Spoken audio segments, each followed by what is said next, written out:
இது Sunday night அம்மா வீட்டிலேருந்து அப்போ தான் வந்திருந்தேன். ஊர்லேருந்து கிளம்பும் போதே அம்மா வீட்டுக்கு வேறு என்னென்ன வேணும்னு கேட்டு எல்லாமே எடுத்து வச்சுட்டாங்க. எங்கிட்ட மாவு எதுவுமே இல்லாமல் இருந்தது, கோதுமை மாவு அரிசி மாவு எதுவுமே. அதனால் அது கொஞ்சம் வாங்கிட்டு வந்திருந்தேன் அங்கேருந்து. இது வரைக்கும் கோதுமை மாவு அரிசி மாவுலாம் வந்து கடையில் வாங்கி பழக்கம் இல்லை. அம்மா வீட்டில் திரித்து வச்சுருப்பாங்க, அதுலேருந்து கொஞ்சம் எடுத்துகிட்டு வந்துக்குவேன். ஊர்லேருந்து எடுத்துகிட்டு வர்றதுக்கு சோம்பேறித்தனமாக தான் இருக்கும். அதனால் அம்மாக்கிட்ட எப்போயுமே வேண்டான்னே சொல்லிவிடுவேன். எனக்கு ஹெவியாக எந்த லக்கேஜுமே வைக்காது அப்படின்னு தான் சொல்கிறது. ஆனால் கொண்டு வந்தேன் அப்படின்னா எனக்கு பயங்கர யூஸ்ஃபுல்லாக தான் இருக்கும். மாவு வேணும்னு நான் தான் கேட்டேன், ஆனால் கேட்டு ரொம்ப நாள் ஆகிட்டு. ரொம்ப நாளாக சொல்லிகிட்டே இருக்காங்க, கொண்டுட்டு போகிற நேரம்லாம் சொல்லிகிட்டே இருக்காங்க கொண்டுட்டு போன்னு. ஒரு வழியாக அவங்களே பேக் பண்ணி எடுத்தே வச்சு கொடுத்துட்டாங்க, கொண்டு போயிரு அப்படின்னு. மண்டே காலையில் வர மாதிரி தான் இருந்துச்சு. ஸோ அதனால் கொஞ்சம் காய்கறியும் வந்து நானே வாங்கி வச்சுருந்தேன், அங்கே ஏதாவது செஞ்சுக்கலாம் அப்படின்னு சொல்லிட்டு. அங்கே குழம்பு மட்டும் வச்சிட்டோன்னா இங்கே வந்து சோறு வச்சுக்கலாம் அப்படின்ற மாதிரி.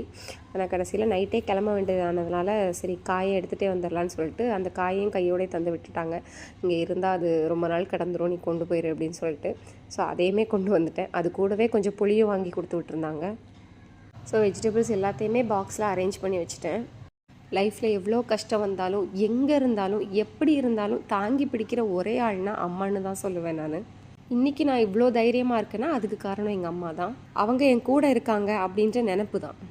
ஹஸ்பண்ட் அவங்க வீட்டில் இருந்து கொஞ்சம் நாட்டுக்கோழியை அறுத்து கொண்டு வந்திருந்தாங்க. ஸோ அதோட ஈரல் மட்டும் ஃப்ரை பண்ணி நைட்டே பையனுக்கு கொடுத்துட்டேன். காலையில் குழம்பு ஏதாவது பண்ணிக்கலாம் அப்படின்றதுக்காக. ஸோ அடுத்து வந்து பெப்பரு அப்புறம் வந்து சீரகத்தூள் எதுவுமே வந்து வீட்டில் இல்லை அப்படின்றதுனால சரி அதெல்லாம் கொஞ்சம் அரைச்சி வச்சிடலாம் அப்படின்றதுக்காக கையோடவே இஞ்சி பூண்டு விழுது அப்புறம் பெப்பரு சீரகத்தூள் எல்லாமே அரைச்சி வச்சுட்டேன். காலையில் எழுந்திரிச்சு படபடன்னு கிளம்பும்போது இது எல்லாத்தையும் திரித்து மறுபடியும் பேக் பண்ணி மறுபடியும் அதில் குழம்புக்கு போடுறதுன்றது கஷ்டமாக இருக்கும் இல்லையா. அதனால் ஊர்லேருந்து தென்காசி வரைக்கும் நான் பைக் எடுத்துகிட்டு வந்துட்டேன். ஹஸ்பண்ட் தென்காசி வரைக்கும் பஸ்ஸில் வந்து அங்கேருந்து என்னை பிக்கப் பண்ணிக்கிட்டாங்க. ஸோ வர்றது கொஞ்சம் லேட்டாக தான் ஆச்சு அப்படிங்கிறதுனால தென்காசிலேயே சாப்பாடு ஏதாவது வாங்கிக்கலாம் அப்படின்றதுக்காக பரோட்டா வாங்கிக்கிட்டோம்.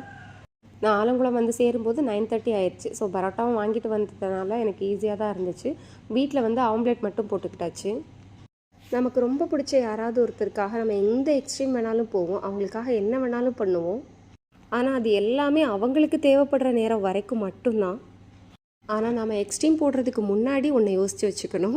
அவங்கக்கிட்ட எந்த கொஷினும் கேட்கக்கூடாது, எதை பற்றியும் பேசவும் கூடாது, திருப்பி எதிர்பார்க்கவும் கூடவே கூடாது.